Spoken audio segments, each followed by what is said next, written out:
for your time. Thank you.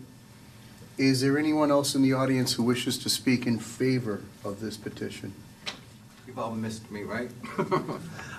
John Bulger, 365 Pleasant Street. And I've been going by that piece of property for years and years and years, like everybody else. And it has really been an eyesore, and you keep on thinking, okay, what can be done there? When I was at the last city council meeting, when Dean was saying that, you know, possibly 5 duplexes could be built there, which could be 10 driveways, which would, I think, be a nightmare. And I'm in favor of this. I think his plans would be something that would really fit there. I think he'd do a really good job. I don't think it's going to be anything that's extra huge. And as you know, I'm very conservative as far as that goes. And I just think it would be a good fit in many ways. I know it's a tough decision for you guys. I don't envy any of you at all, but I would be in favor of this petition. So thank you. Thank you, Mr. Bulger.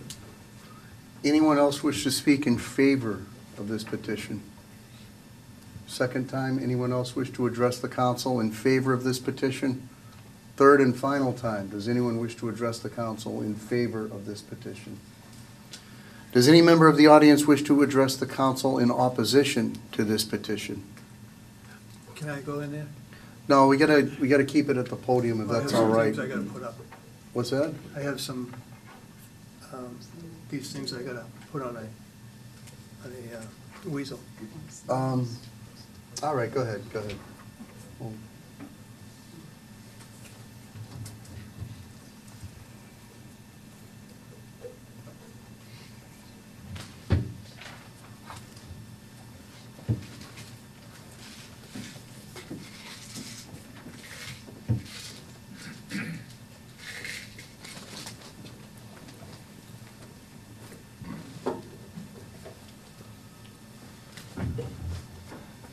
Anthony, just be careful with your computer.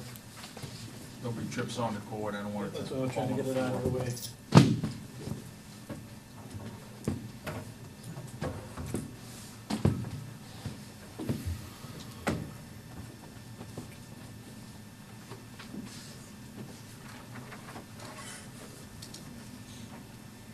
Can you hear me?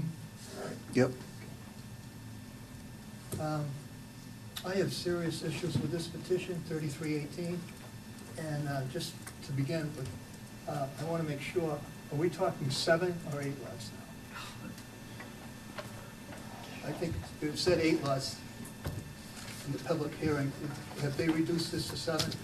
They submitted a corrected plan that shows So it's 7. legally 7. Yep. First issue is the map. This map here was part of the petition for zoning change. And if you notice, clearly it states right here, land proposed to be rezoned from residential B to commercial. Now the lines go this way, this way, this way, and up here. Now I know Anthony, he told me I could call him Anthony. He said he made a mistake, and the line goes to here. So, over here, it says 88,216 square feet in January. So I'm gonna take him at his word. If that line goes here, then what is the figure here? And he came up with 75,873. So we're missing 12,343 square feet. So if you, this part over here is, commercial's over here, and this is residential. If you zone this commercial, you'd have 7740 square feet. And if you did the 2 roads, you come up with a total of 4450, which comes out to, I think it was 88,069 square feet. So I don't know how he came at this figure, but when you look at this, I think this was being zoned commercial. And we also have further proof that the assessor's office named 8 lots, one being city property. They also, the building inspector reviewed it and said there was 8 lots being zoned, and he was going by this map, so obviously it was that city property. And when I saw the planning director, I came in and I was reading the petition. I said, listen, read this petition. And I said, how many lots do you see? She said 7. So I said, where's the 8th one? So she pointed to city property. So she said she was going to, I said, what are you going to do? She said, we'll have to amend it. So next day, she was working on the abutting property, so I came down and I said, what's going on? And she told me, said, forget that, forget that. This lot here was 2 lots, so that's what we're saying, this is 2 lots now. Now, the problem with that is, in the petition, it clearly states that the lot known as 398 Mechanic Street, Assessors Map 167, Parcel 7, is described specifically there as 1 lot. So this is when they filed the petition. I think when I found out from the planning director that I had a question about city property, she talked to someone, I'm saying either the petitioner or the engineer, quickly came back the next day and said, oh, that's 2 lots. I know it's 2 lots. It was 2 lots 1924, and it was bought in parcels. And it was probably 2 lots on the old assessor's map. But the mayor came down, they pivoted to that as 2 lots. He came down to the council and he said, look, this is 2 lots. I didn't know. I don't know what happened. No one told me. But the truth is, in January, when they didn't think anything was going to happen, they labeled that as 1 lot.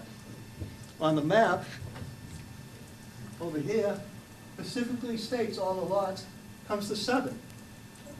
So we have a missing footage, square feet, and this is clearly not 2. But he wanted to pivot from this being the 8th lot to over here, and he was entrapping himself. And now they're back to 7 lots. So they've been moving around as we've been trying to pull teeth from these people to come clean on this whole petition. And I think we're at the fact that this is a serious infraction on how to present a case to the council. Now, the other issue is the Gagny properties. We found out that he put in the petition in January, 6 months before that, he bought the Gagny properties and it stated Gagny properties. The problem I have with that is I finally asked him, I said, are you going to at a planning board meeting at the sand pit, I said, are you going to finally admit you own those 2 properties? He said, I don't have to. But on the petition, they're right there. They're part of the petition. So he knowingly tried to keep this from the council. On the other hand, he bought these 2 properties, and they are in commercial, but I think he had an agenda because he wanted to commercialize that city property, and he did take over the road down here, Milton Street. Maybe his plan's taking over that road too. I think this plan could be a lot bigger than it looks. So I'd like to have you think about that. I think it's more than a flag store. Now I want to get to another point. Zoning is very serious. This isn't a commercial area. It's a residential area. They're playing it as commercial. Yeah, commercial is around, Commercial Road, and it's a highway to Route 2 and I-190. But it's still commercial. Right across the street is residential. Alongside of this is residential. And it is a neighborhood. It's probably been in existence, I'm going to take over 150 years, Mechanic Street. And it's very serious for a person to come in and say, look, I want to rezone residential B to commercial. Now, the abutters resoundingly said no. So you have one person that wants to zone his property to commercial, And basically, by law, you ask the abutters, what do you think? They are saying, no, we don't want it. So 110 people signed it, now there's 109, somebody signed off, which is fine. But the people living closest are the most impacted. That should tilt the scale. This is why we have that law in place. It's now 7 votes. So I hope the council really takes a look at this, because you're gonna impact the abutters for the rest of the time in there, living there, and you're gonna affect many people traveling in and out of that city for forever. So I just hope you really take a good look at this, because I think by changing zoning is extremely serious. I know, think of you, all of you living there. I know I would be enraged that they were gonna try to do that in my area, especially if I was across the street or next to this project. Thank you. For the record, Peter, the clerk doesn't have name and address. If you Peter could state it, Latches, please, and your address. 22 Damascus Drive. Okay, thank you. Thank you, Mr. Latches. Oh, thank you. Is there any other member of the audience who wishes to speak in opposition to the petition? I do not, I but gotta go in order, Anthony. I didn't know if I could comment on what was just discussed. I'll give you an opportunity at the end, but Okay. there's people been waiting a long time. Okay, thanks. Hello, my name is Mel Austin. I am a butter from Glendale Ave. I live on 12th Street. I've been here since 2002. I've seen the developments obviously going on. And everybody says the mayor's property is an eyesore. Well, I don't care, to be honest with you. I have no problem with a man wanting to do something with his property, but he yet fails to understand that on 12th Street, there are no sidewalks, and with the summertime, we have the Little League field up there. People park on both sides of the street. So therefore, when people are coming up 12th Street, there's no place to walk. There's barely a place to drive. I don't mean to throw that against the mayor or anything, but there's got to be a release somewhere, you know? And now you're talking about putting a road up Glendale? Come on now. That's just, it's not going to work. I'm sorry. Sorry to take your time. Okay, thank you very much. Mr. Chairman, I have to intervene real quick. To the audience, the gentleman who has an application before the council for potential zoning change is Dean Mazzarella. Please do not refer to the elected position. Oh, I'm sorry. And that's fine. It's easy, that's out of respect, and I understand that, and there's nothing wrong with that. But before the council is an individual resident taxpayer in the city of Leominster, okay? Okay. Thank you. Thank you. Appreciate that. Thank you. Okay, is there anyone else in the audience who wishes to speak in opposition to this petition? Good evening. My name is Sandy Hapgood Phillips on 11th Street in Leominster. Dean Mazzarella presented an excellent sales job on his property. What he intends on doing is beautiful and well accepted. The one thing I have not heard from him in any way is addressing traffic. To that point, since the last meeting, I have watched, they come up 12th Street to get away from the Mechanic Street traffic. The first turn they take is down 11th Street to get to Water Street, and then they speed down Water Street, speeding on 11th. I have watched a basketball get smashed. Thank God there wasn't a child behind it, or the child would have been smashed. There was a young lady the other day, she's about maybe 9, 10 years old, on a scooter going down the hill from 11th down to Water Street. All the kids ride their bike down that hill. But she was going down on the right-hand side of the road, and someone came along speeding. She was just over the crest of the hill, and he almost hit her. scared her with the squealing brakes, and she fell right on my front lawn. Meanwhile, he's yelling and screaming at her. She had no business there. Well, he had no business going so fast towards a stop sign that he had to lay rubber on the road with his brakes. My husband, last week, went down to Market Basket, picked up something, called me from the parking lot. I live on 11th Street, remember. It took him 40 minutes to get home. The other morning, we were going out, Mother's Day morning, we were driving to Maine to my mom's. And we went out 12th Street figuring there wouldn't be any traffic, because normally we all the way up to 8th and backtrack. We got to 12th Street and waited 10 minutes to get a break in traffic to get out onto Mechanic Street. It is getting worse and worse, and there's been no addressing. I mean, it got worse when Cumberland Farms went in there. They can do all the studies they want, but until they see the actual impact, they don't understand what that traffic is doing. And it's a mess. Like I said, we go out up on 8th Street in order to get out on a Mechanic to go down to Route 2.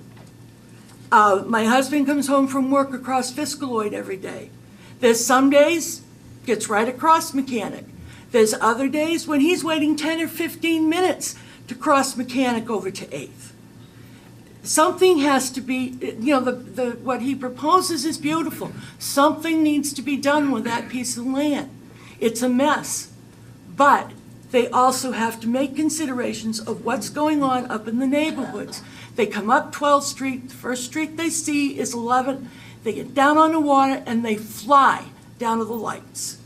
And there's been more than one child or ball that has been run over, hit, or something happening to with these people that are speeding up there. And this gentleman here, he bears witness to what goes on in 12th Street. And we've seen it. We use 12th Street frequently to traverse up to 11 when we're coming up Mechanic. And that is a busy street, particularly when the ballpark is in use. And that involves a lot of kids in the neighborhood. And no one coming up that way, unless they live in the neighborhood, has any respect for that. Well, as I said, he did a beautiful sales presentation on the property, and I wish him well, but they've got to address traffic issues before they can do anything else. Thank you for your time. Mrs. Hapgood, before you leave, you have my pledge. I'm going to work with the Ward 2 counselor. We're going to work with the administration. We're going to contact the police chief, have a meeting set up, and see if we can do some serious control down there with the police department. You have my word on that. It's going to start tomorrow morning. Thank you. Thank you. Everybody in the room agrees with you, I'm sure. Everyone agrees. Thank you very much for your welcome. time. Okay, thank you. Is there anyone else who wishes to speak in opposition to this petition?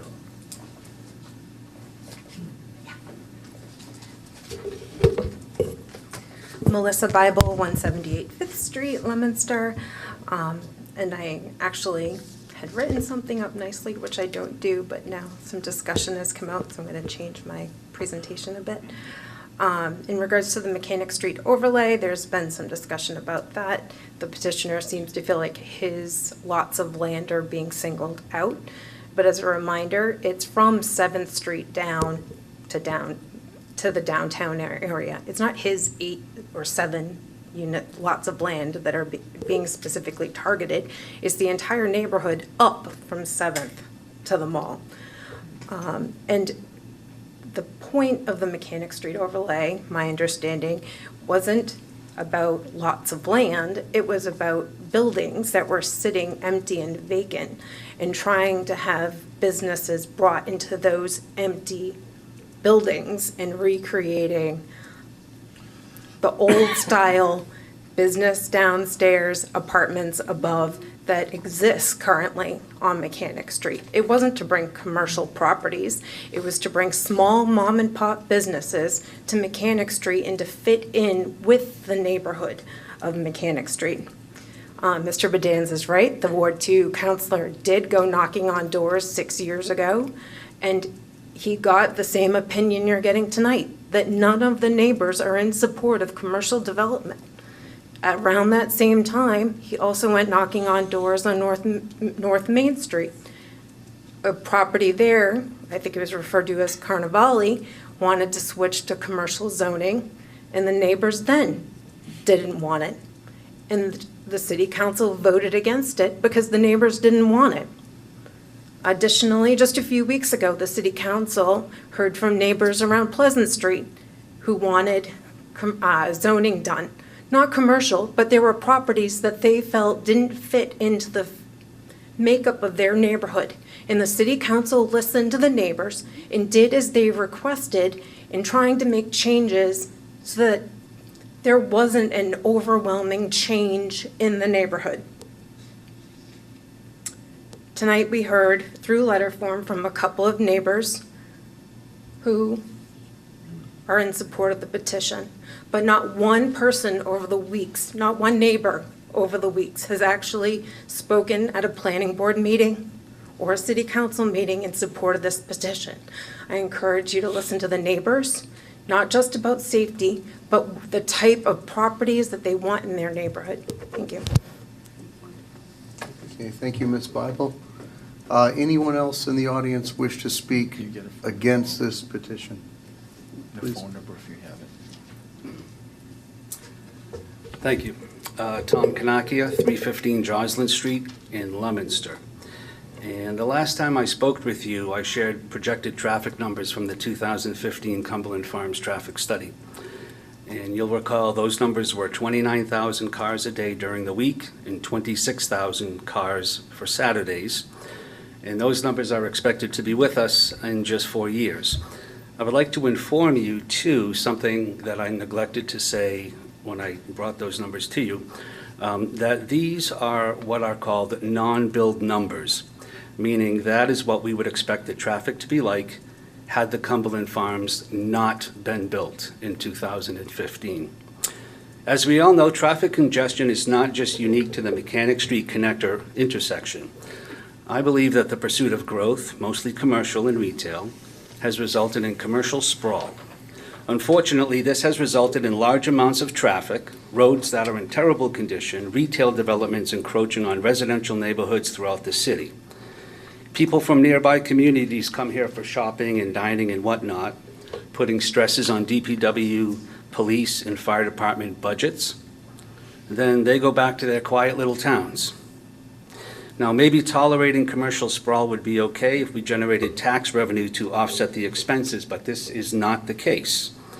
The most recent tax classification report shows that residents pay 80% of all property taxes in this city.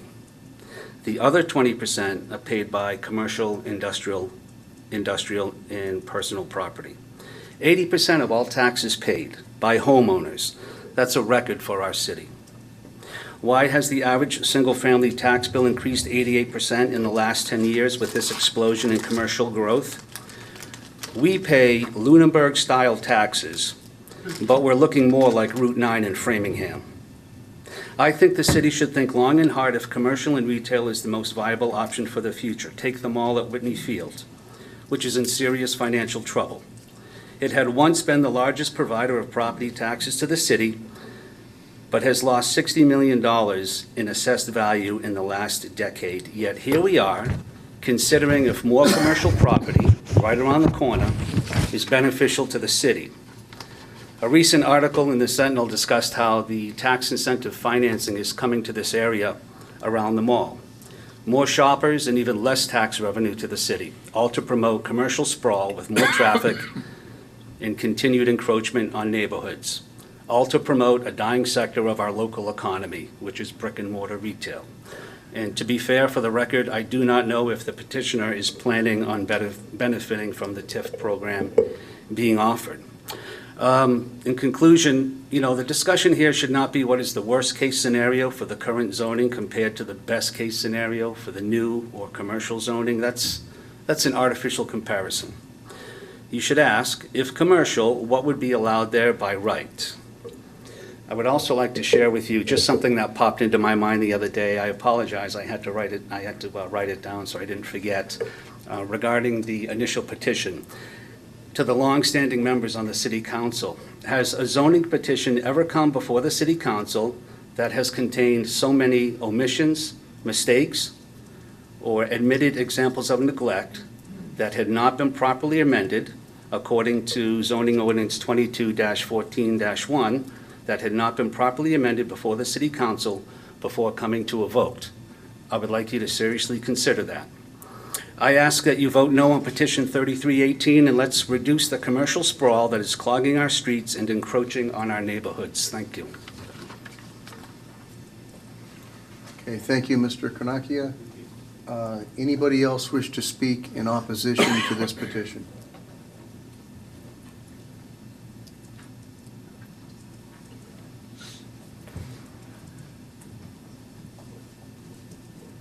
Good evening, my name is Deb Cossey. I live at 283 Mechanic Street here in Leominster. I actually have a question for you, and I don't expect an answer, but it's something that I really want you to think about the answer for and take this home with you. What happens 20 years from now when this property, this petition, if it's changed over to commercial? What happens to this commercial area once the petitioner has left the area or has no longer lives in the area, manages the property or whatever? The question I want answered is, we're looking at the now, what happens in the future with changing this zone? How much of these properties for residential are being taken away? We have houses in other areas of the city, and the prices are just going up. We have old neighborhoods here, and the prices are stable homes. This is the type of neighborhoods that people can afford to live in and not live in large colonials or more expensive homes that are being built in other areas of Leominster. So I really want you to think about what is going to happen in the future to this area when it's changed to commercial and it's no longer residential. And that is my point. Thank you for your time. Thank you very much. Is there anyone else who wishes to address the council in opposition to this petition? Good evening, all. Brian Testa, 705 Mechanic Street in Leominster. And in the effort of full disclosure, I want to let you know right now, I have a vested interest in this action. Born and raised on a corner of 12th and Mechanic, and within the 300-foot zone that as an abutter. I rise in opposition to City Council Petition 3318. On its face, the petition should not be supported and is without merit, in my opinion. Does Leominster have a need for additional commercial zoning? I say it doesn't. Certainly not in a residential neighborhood. There are far too many vacant commercial properties here in the city, underutilized. You see them every day. It would be counterintuitive to think we should add more. The petitioner's properties currently zoned Residence B could, and I would argue should be, developed as residences. This would help ease housing shortages, and it would retain the integrity of the neighborhood. Some of us consider that the top priority, the integrity of the neighborhood. To do so would protect this section of Ward 2B in particular. Looks like a win-win from my perspective. The petitioner would not be unduly burdened either, as he could still choose to develop his properties under the constraints of Residence B zoning. After all, the properties were purchased knowing full well their Residence B zoning status. Alternately, he could sell those properties, choose to do so. However, a yes vote surrenders substantial control of the council now has to directly manage this area for the good of all the citizens. Should this petition pass, and if the petitioner chooses to combine recently purchased adjoining parcels of commercial land, the possibility exists of a substantially larger and radically different commercial footprint that is currently under consideration. Make no mistake about it, special interest and big money will be in play to develop these combined properties. if they're not already. Consider the bigger picture as a whole. What could possibly go wrong? Neighborhood interests will be crushed, more likely bulldozed. Traffic will see to that. There's been a lot of talk about traffic patterns here, so I'll give you my 2 cents. On Monday, April 9th, 2018, I sat at the bank and I counted traffic for over a 2.5-hour period in this area of Mechanic Street. For half an hour in the morning, the lunch hour, and from 3 to 4. Here are the numbers. I tallied 3,000 vehicles passing in both directions on Mechanic Street. 3,000 in a 2.5-hour period. So you can take your numbers that you've heard, you can add those to them. Those are what I found. Counted them one by one. I don't need a traffic study to know it's bad now. Common sense should tell you that if 1,000 cars pass your house, on average, in an hour, one has a bad traffic problem now. Traffic will exponentially increase if this petition passes, further eroding the quality of life in the neighborhood. But it doesn't have to be this way. Residential zoning is designed to preclude this intrusion of commercialism and protects neighborhood assets by design. Keeping separate residential and commercial parcels is of critical importance to the neighborhood and its residents. Sadly, the value of your residence decreases due to its proximity to a high traffic area and being adjacent to commercial properties. This will be the fate that will befall the homeowners and property owners that are within the 300-foot buffer zone, within the 300-foot abutter zone. It's not a good thing for the homeowner, is it? You've heard their voices and numbers tonight. Opinions have been made known to the council. You have a petition that has been signed by very many people directly involved. They seek real people lead real lives and will be impacted, and many not in a good way. They seek relief and protection for what they have from you. The City Council has the power and the duty, in my opinion, to balance progress while protecting its citizenry. The Council has the power to fashion reasonable compromise, and it should. Otherwise, what chance do these citizens have against big business and special interest? They have little, if any. These residents deserve your protection. Due diligence must be applied. The power of these special interests must be regulated appropriately. You are their last, best, and only chance, it would seem. You see in the gallery tonight the many faces of the people of Leominster. It's here they settled to raise a family, to work, to worship, and to pay taxes. Leominster is their home. For many, that home in Leominster is their most important asset. They raise their kids in a neighborhood of like-minded individuals and families. They put down roots here, and in many cases, as you've seen, remain for many decades. It is the place they've chosen to spend their lives. It's where most will be when it's said and done. They are what makes Leominster what it is. To my mind, they are the most important reason for your due diligence in this matter. The genius of a representative form of government is that it can speak for the voiceless, protect those in need, who lacking resources might go otherwise unheard.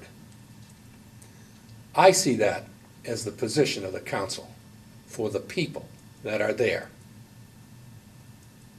It can level the playing field and protect against overreaching and unbridled capitalism. In my opinion, taking this property, getting a zoning change, clearly unbridled. That's what's at stake here. Everybody knows it. The abutters and the residents in the neighborhood have made our positions clear. And I ask for your help tonight. Vote to deny this petition. There are many compelling reasons to do so. Thank you. Okay, thank you. Is there anyone else in the audience who wishes to speak in opposition to the petition? Second time, is there anyone in the audience who wishes to speak in opposition? Third and final time, does anyone else in the audience wish to address the council in opposition? Okay. Mr. Cleaves, I told you I'd give you an opportunity. If you still want it? I'm all set. You're all set? Okay. Appreciate your time. Thank you. No problem, thank you.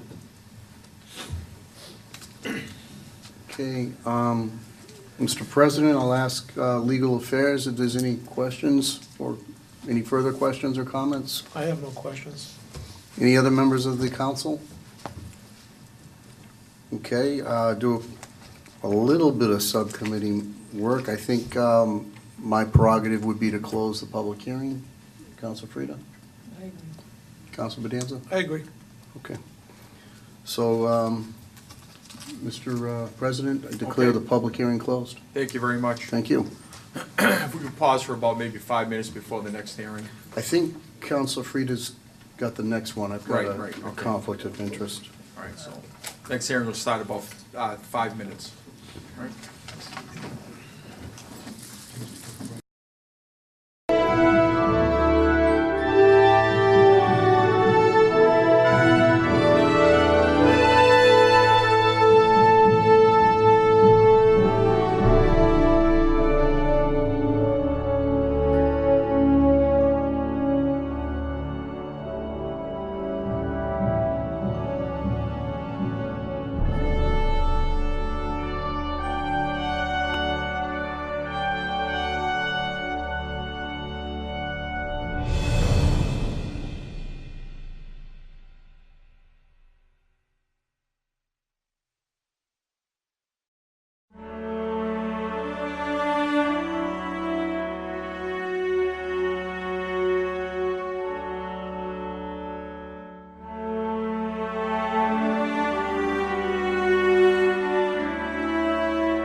Mr. Glowik, would you like to come in, please? Thank you for your patience tonight. Yep, thanks. This is a hearing before the City Council, 39-18, Prime Wellness Centers, grant a special permit to build a medical marijuana cultivation facility located at 1771 Lock Drive. This is a hearing that was continued from April 9th, 2018.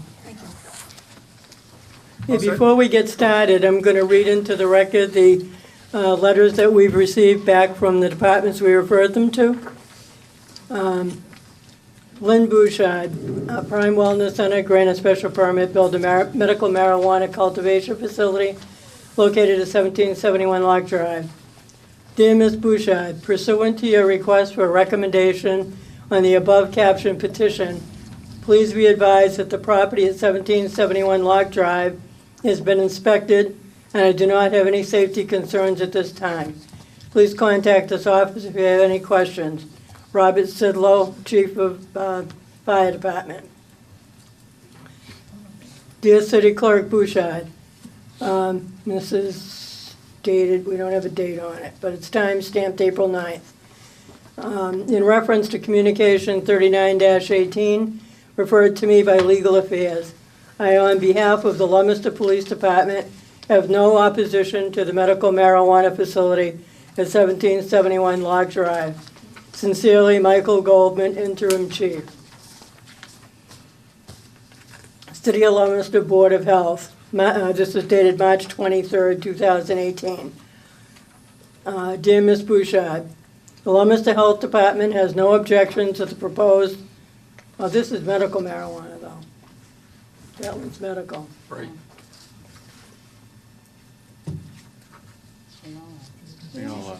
Oh, they're all, it's medical, that's right, okay, I'm sorry. It's been a long night already. I was thinking of the old one. The Leominster Health Department has no objection to the proposed medical marijuana cultivation facility at 1771 Lock Drive. This location appears to be in compliance with the relevant and applicable regulations. We hope the Legal Affairs Committee of the City Council finds our comments useful in their evaluation of this petition. Please feel free to contact our office if you need further information or if anyone would like to discuss our opinion. Sincerely, Chris Knuth, Director of the Board of Health. City of Leominster Zoning Board of Appeals, April 31st, 2018. Dear Ms. Bouchard, after discussion and unanimous consent by the members present at the scheduled meeting of April 18th, 2018, please be advised the board does not have any zoning concerns with the proposed medical marijuana cultivation facility at this location. If you have any further questions, please contact me at any time. Thank you, Stephen A. DeCarolis, Chairman.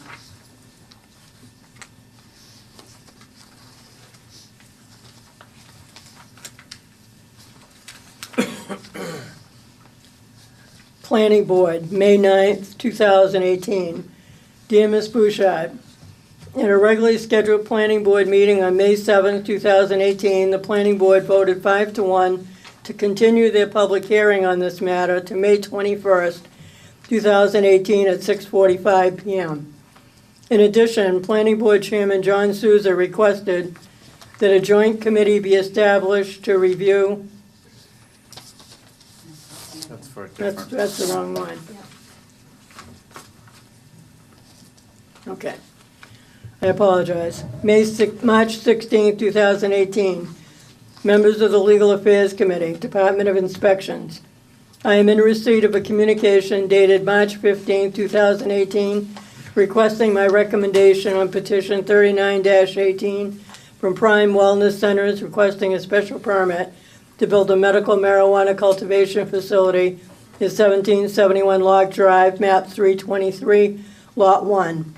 I see an issue with this proposal as it is written, as it is within 1,000 feet of two other registered marijuana dispensary sites, which is not allowed by the City of Leominster zoning bylaws, Article 18, Section 22-105.5.8.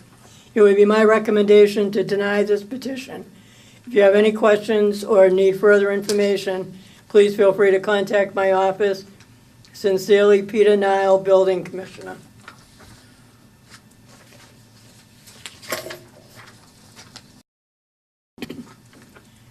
Office of the Planning Board. Dear Ms. Bouchard, and this is dated April 3rd. At a regularly scheduled Planning Board meeting, April 2nd, the Planning Board voted unanimously to recommend denying a special permit to the applicant, Prime Wellness Centers, for medical marijuana cultivation facility at 1771 Log Drive. The proposed site is directly adjacent to another proposed medical marijuana dispensary at 1775 Log Drive that has already received a special permit from the City Council.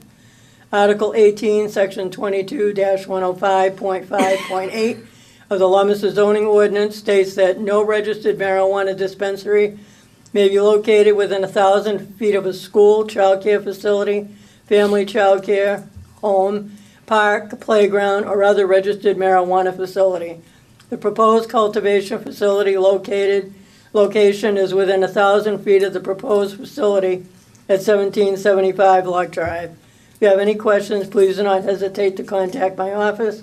Sincerely, Kristen E.A. Kelly, Director of Planning and Development.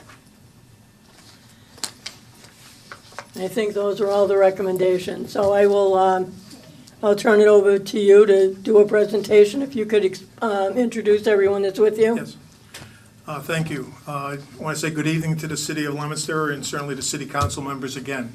I'm John Glowick, and I'm the CEO of Prime Wellness Centers, 44 Independence Lane in Shrewsbury, Massachusetts. I live. The people that are here with me are, first, my Director of Security, former Lieutenant Colonel of the State Police, Frank Matthews, who has been here before to address any of your security issues that may arise amongst the discussion. As well, to the far right is Jay Ferrera, a local architect that has been involved with us and is here hopefully to answer any of the questions that might have to do with different drawings, sites, and so forth, which I'm not really good at, but I think that's what he's here to address any of your particular questions.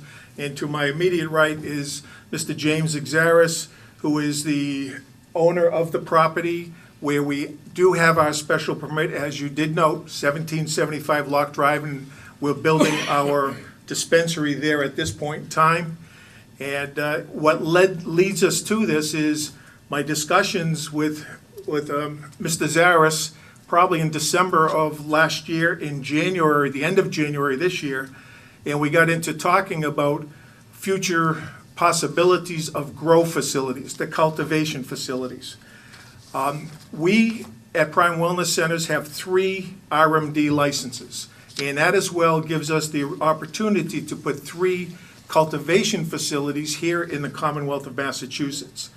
Our first one is going to be inspected this Thursday by finally the Department of Health in Sterling, and that's the one I represented to you people as our first cultivation facility that would be supplying the dispensary in Leominster, the dispensary in Worcester, and the dispensary in Shrewsbury.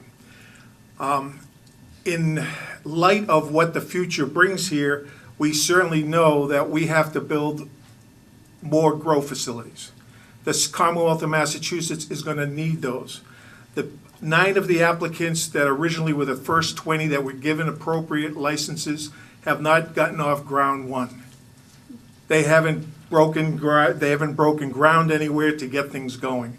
So it put everything, the whole program, behind the 8 ball, if I can say that. Then it became, under the Baker administration, the new application process. And that's where we were involved and went through.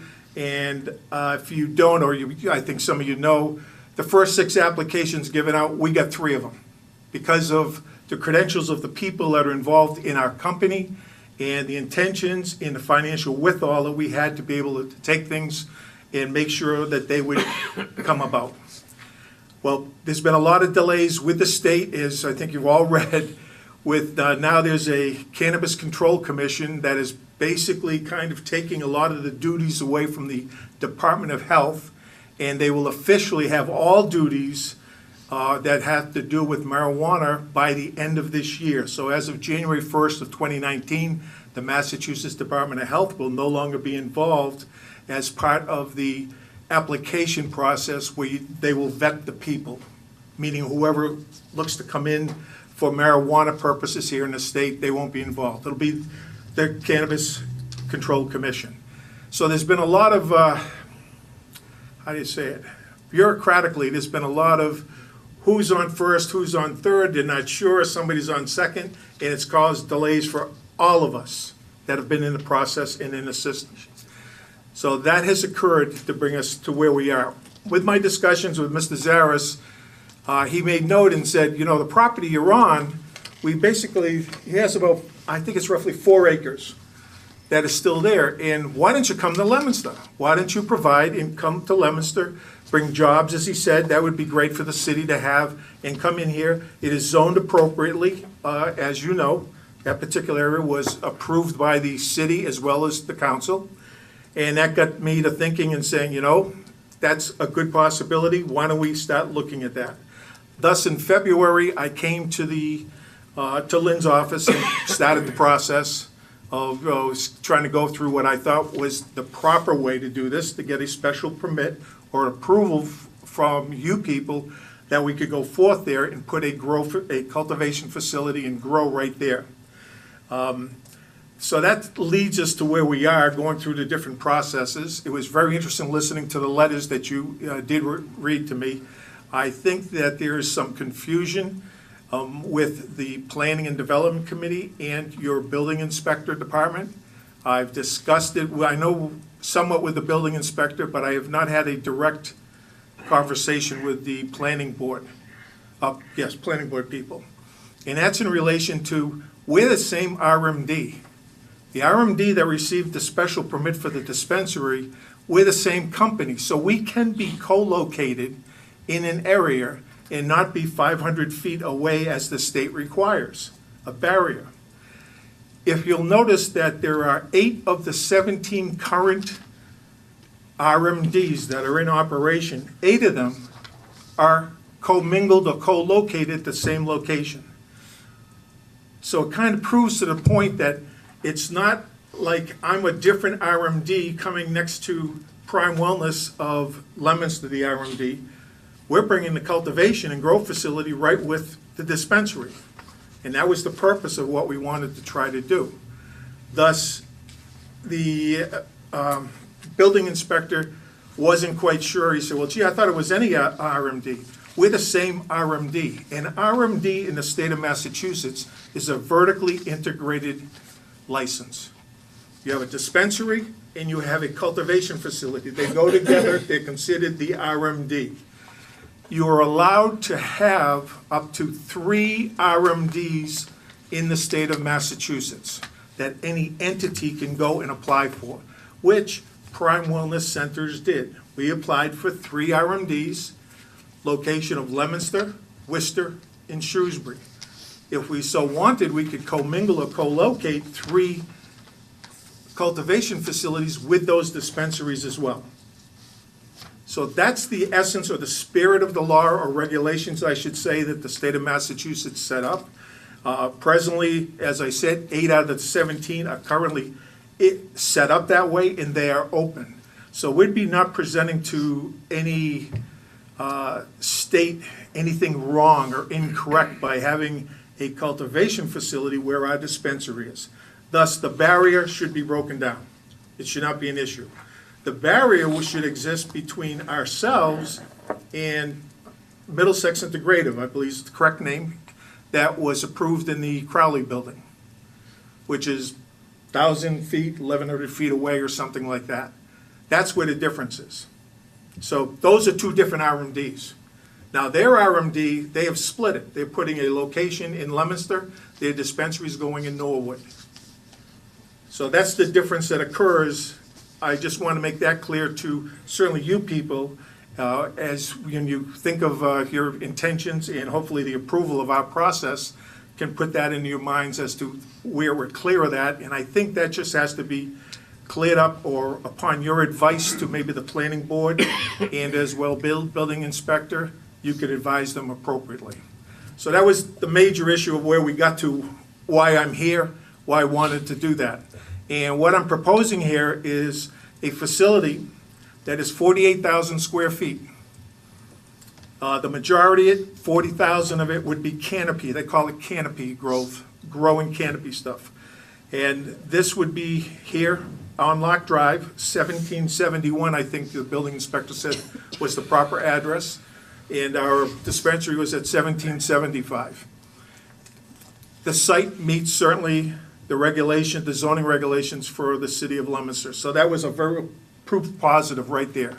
Second proof positive that we certainly felt is I had a landlord who was willing to work with us and secured the property. The third proof positive was I have 2 other provisional cultivation certificates, if you want to say, to put building 2 cultivation facilities here in the Commonwealth. And I'm choosing to put the second one here in, I would like to put the second one here in Leominster. So that drives us to where we are. The facility in question, what we're looking at is a greenhouse type of facility. They're the most efficient ones being put up currently in the United States. Nexus, who is the company that represents it, is probably the finest greenhouse manufacturer in the United States. I spoke to the Director of Agriculture for the Commonwealth, John Brope, and I just mentioned, I said, John, what do you think of Nexus? He said, best group, best company in the world, has the best stuff. They've been doing it 70 years. They are the premier person to do greenhouses with. I have now visited a couple of them, which are unbelievable sites, one up in Loudon, New Hampshire, near Concord, which is just acre after acre of these greenhouses. And they have greenhouses that are mostly with the glass at the top, but walls on the side. And the newest ones come, as I outlined, what I want to use is a polycarbonate roofing. And it's something that is not like glass. It diffuses the sunlight better. It lasts longer. But what we'll do is we'll have 12-foot walls, not glass walls like your traditional greenhouse you may see, but we'll have actual rigid walls, metal walls, with 4 inches thick of insulation in there with an R19 rating, so that it also is something that gives you security, but it serves a purpose for us. We want to control the heat. We want to control the humidity, the dehumidification of what goes on in here. So we use very appropriate type of HVAC equipment to do this. It's a real clean-looking facility. I gave you outlines. You'll see a couple of them in the packets that I gave you. They're probably behind that as well. It's a real good, nice setup, and it allows me to as well engage with what the Commonwealth of Massachusetts wants to do, and that's to try to help do things environmentally. Number one, by letting the sunlight in, I only have to use about 70% of the grow lights that I normally would in an enclosed facility. So that saves me 30% of the lights that I have to purchase and get out there. That reduces my electrical usage and draw from wherever, what community or the grid that I might be doing. That was very important, and that's something that Michael Beaton, as you know, the Department of Conservation here in Massachusetts is energy, I should say, energy and conservation, is very a proponent about and trying to do. We've taken as well a reclamation of water usage that we are completing in Sterling. It's an about an $87,000, roughly, I think, if I can quote the GC, $87,000 to reclaim the water that is used, that goes through the plants, that don't get absorbed. We take that, and we're taking the all of the, from the HVAC units, condensation that normally just drops to the ground, that water that you see drop to the ground from big HVAC units. We're collecting that, bringing it back into our fertigation room where that's being collected. It's going through an RO system that cleans the water, goes back into clean tanks. Those clean tanks then fill the nutrient tanks where the fertilizer goes back to the plants. I'm able to save about 85% of the water that I would normally use. And in the town of Sterling, it was about 3,600 gallons a day I was going to use. Now I'll only buy about 400. So I've saved the community quite a bit of water in that regards. No different than what we propose to do certainly here in Leominster, but we can as well do something to save by using the sunlight. And it's a very efficient way to do things. My capital expenditure will be less as well, to let you know. My capital expenditure up front will be approximately 34, 35% less than if I was in a closed environment. Sterling's a closed environment. I don't have any sunlight to get in there.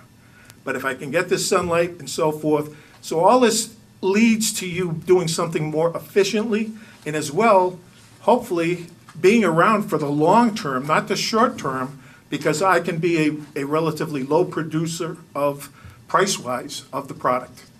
And that's the key, what you have to look at.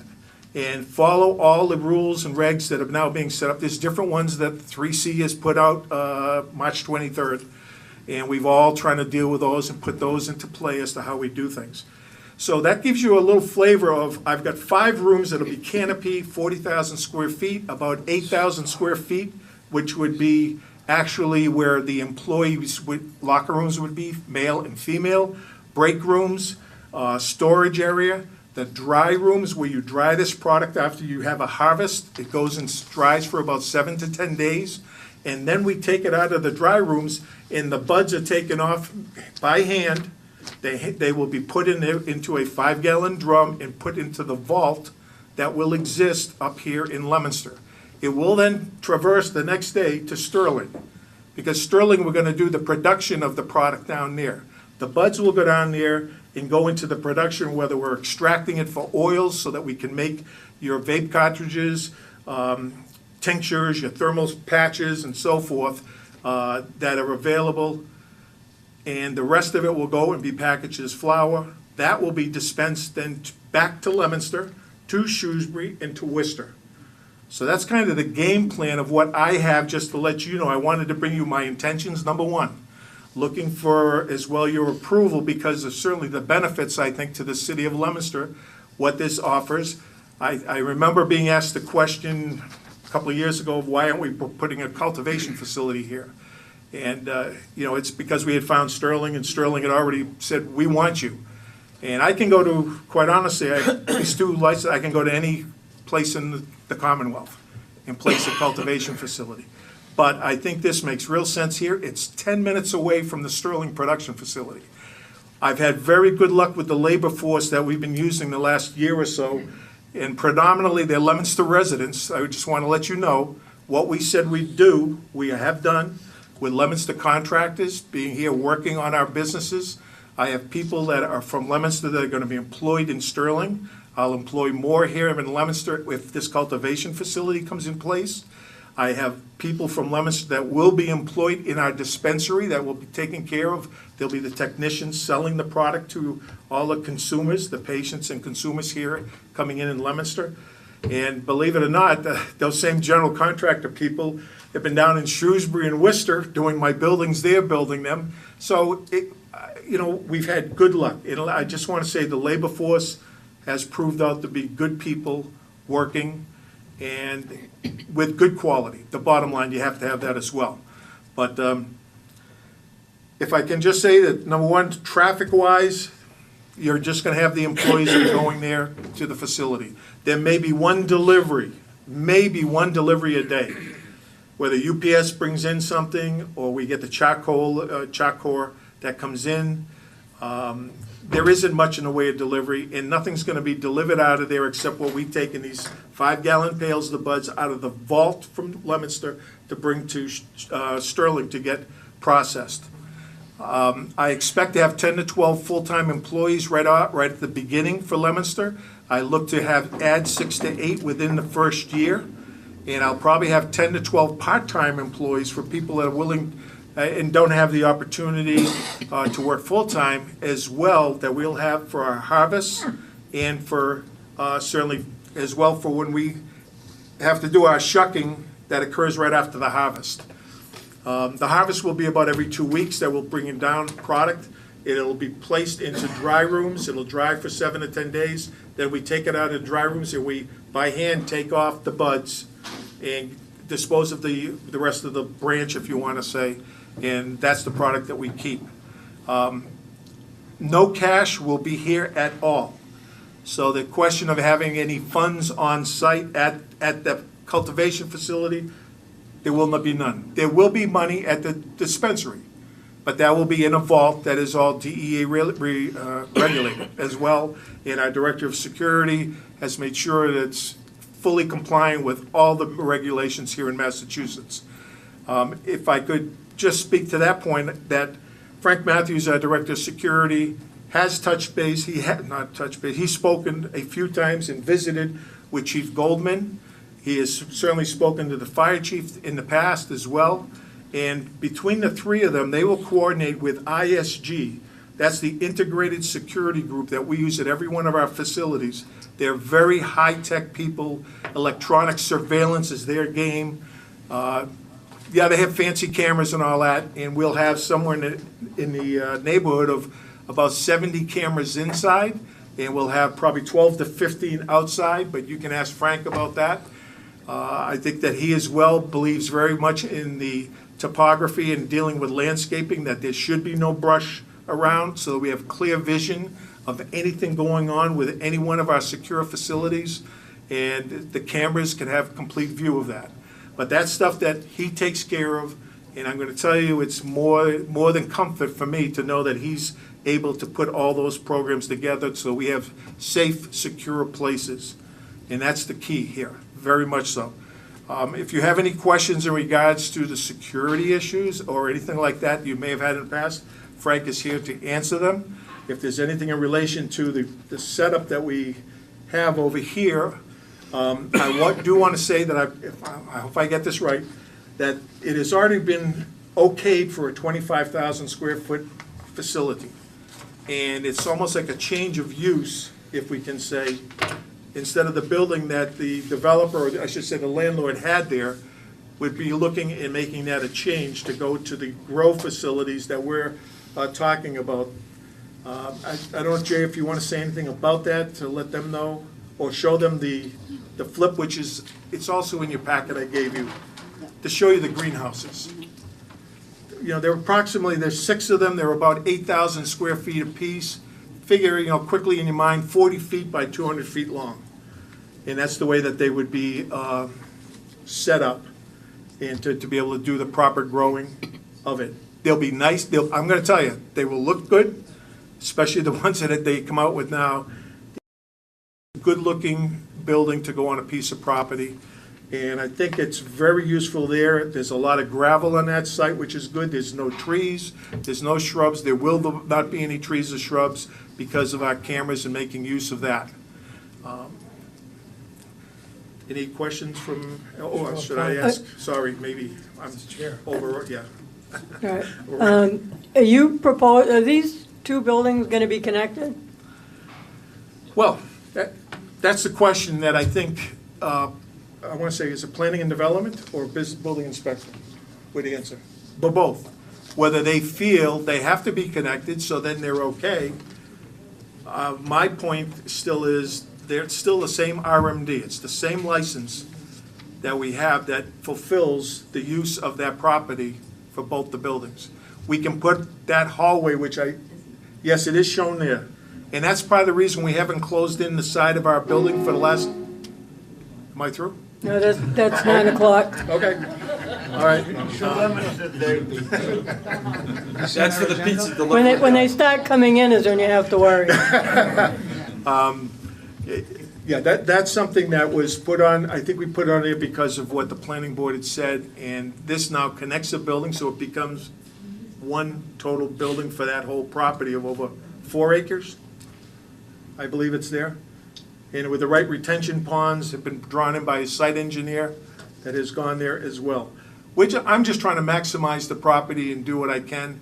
The maximum canopy growth that you can have in Massachusetts is 100,000 square feet. That's been presently set up by the new commission, so that you know there's different tiers that go from literally 1,000 feet to 100,000 square feet. And once again, you're talking about, it's all about financing and what you can finance and what you can do. And as well, it's finding the most appropriate and efficient way to grow now. And these are the ones that are, at this point in time, are the best way to do it, with all the HVAC in there and so forth, heating in the floors so that there's better root growth. I've learned a lot about that. And it's pretty interesting from a standpoint of view of greenhouses. So we approved 1775, Correct. and now you're looking to 1771, for a special permit. That's what I was told by your building inspector, that 1771 was the proper address to use. So if you connect them, that's gonna change. I don't know, what is your, And I think that's where Post you need to office go do back that. to the planning board and get that squared away. Just on the, when you talked about the glass for the sun. polycarbonate in the top. But for the size, I think you said 12 feet? 12 feet of metal. Metal on both So there'll be sides. no sight from the outside? Correct. That's contrary to the marketing for the state, right? That is correct. There'll be no sighting of the plants whatsoever from any angle there. There will only be egress doors that the fire department will demand, and they should have. Everything else will be key fob, the entrance, which Frank can tell you all the things from the airphone to the key fobs. They'll come into the employee lounge, get gowned up, and then they'll go inside, and they will only, certain people will have access to the vault. You know, our management people will have access to the vault and their key fob, where other people working there won't have that access, and that's all control. That's so that we have control that should be there in what Frank wants to have. My last question, then I'll turn it over to my colleague on legal affairs. When you were here for the 1775 building, I specifically asked you about finances because there is no banks were involved in dealing with deposits or Yes. payouts.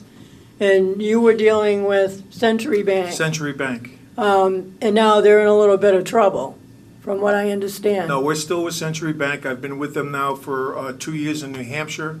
We do have the largest grow facility and largest dispensary now in the state of Connecticut and the state of New Hampshire. Right, Yeah, but but we are doing and sending them the money. There was a hiccup about 8 weeks ago when Jeff Sessions came out and said he was gonna go after everything.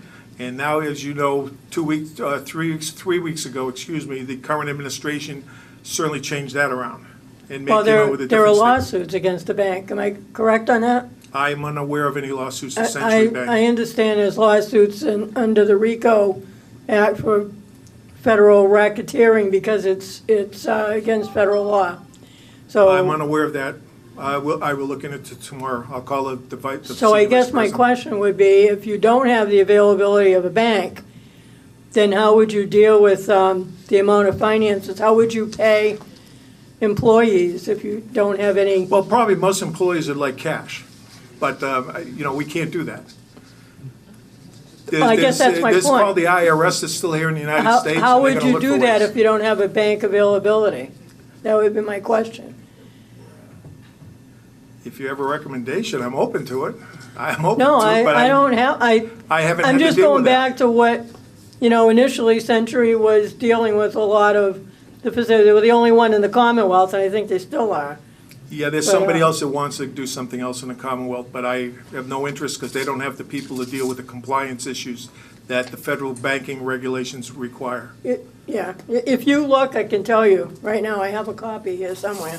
But, the Banker and Tradesman is a trade publication for bankers I and don't real read estate that. people. Okay. So whether you're aware of it or not, but it was I- front page news that there are numerous lawsuits because of the federal regulations. All I can say is I can look into it tomorrow with Paul Evangelista, who heads up that whole thing. He has a good, very strong, good, clean program that the federal bank regulators have even alluded to, that he has a real clean program. And I think you're gonna see all that change with Senator Gardner and Senator Schumer that have a legislation coming forth in our Congress to deal with this banking, deal with insurance companies and so forth, that have been withholding their insurances to people like ourselves. I have insurance, I don't have a problem with that. Liability insurance as well as property insurance I can get. But a lot of people can't. And they vet you very well now, the insurance companies. The bank, Century Bank just doesn't take you because you have some money. You have to have everything else down the line. People like him, people like our doctors, they went through us all like a fine comb. But he said, you have the right people in place. We want to be a banker for you. I'm not That's all. casting any issue with the bank, as a bank. The whole issue is the regulation with the federal government, and how would you handle it if you don't have the availability of the bank? That was I would what have my to, I question think was. I would have to meet with my team and come up with a plan. I can't really just spout it off right Right. now. Right. Because it is really a question that I've never encountered. Let me go to Councilor Bedanza. Thank you, Councilor Frida. First of all, I think we have a question here that relates to that buffer zone, not with respect to your facility, but with respect to Middlesex Integrated. My understanding, and this is from memory, is that they measured this from building to building as opposed to lot line to lot line. And Middlesex just squeezed out the 1,000 feet by a few feet. As I look at your plan, the structure that you're planning to build in terms of this greenhouse is a little over 200 feet closer You're to correct. integrated Yes, you're correct, than your Councilor. RMD is. So in my way of thinking, if they measured from building to building, you are now within 1,000 feet of Middlesex Integrated, forgetting about your own RMD. So if that's the case, under our current zoning, we couldn't give you a special permit. So if in fact you're correct, and the building inspector and planning board are incorrectly using your RMD as a measuring distance for the buffer, that might be so. And I think Okay. you might be correct on that. But with respect to Middlesex Integrated, I think you got an issue. The other question I got is, you've got a parking area shown on your plan with 20 parking spots. You just said you're gonna have 12 employees for this proposed use. You're now gonna use 12 of those spots. I would assume each employee would have a car. So now you're down to 8 parking spots by my math. You have another parking lot proposed for this site someplace? Jay, can you address that, please, with him? Our plan is to either extend the existing proposed parking lot and add additional spots for employees to park out back. And then we also have room along the new access All road right. along the building. Well, to add. that might be fine. Yeah, that's And that may not- work, but you're asking us for a special permit, and you're coming in with a plan that facially doesn't work. So that's a concern. Another concern I have is, I believe you came here, well, I guess, let's back up. Do you plan to turn this RMD into a recreational marijuana dispensary as well as medical? Yes. Okay. Now, when you came here initially for our letter of non-opposition, was that discussed? At the time, I think there was one question that was made, and it could have been Counselor Marchand. I don't remember. Somebody said something, and I said, I can't answer that because I don't know what is going to be done. So if my Because there was memory- nothing, there was nothing that was done at that time, Counselor. understand- We couldn't I decide understand- whether it'd be wise to do it or not. But my memory, okay, and a lot has changed since then, is that you had no interest in ever going with the recreational route when you came before us for that letter of non-opposition. Let me interrupt you because I asked the question. Oh. And that was your answer, that you said you had no interest in doing anything other than medical marijuana. That was your exact quote, and I'm sure it's in the minutes somewhere. Just to answer Councilor Bedanza's point. How about, on this property, I assume is in the floodplain, correct? Is there compensatory storage that's Yes, sir. being created someplace? Is there Yes, a to plan the that shows that? north side of the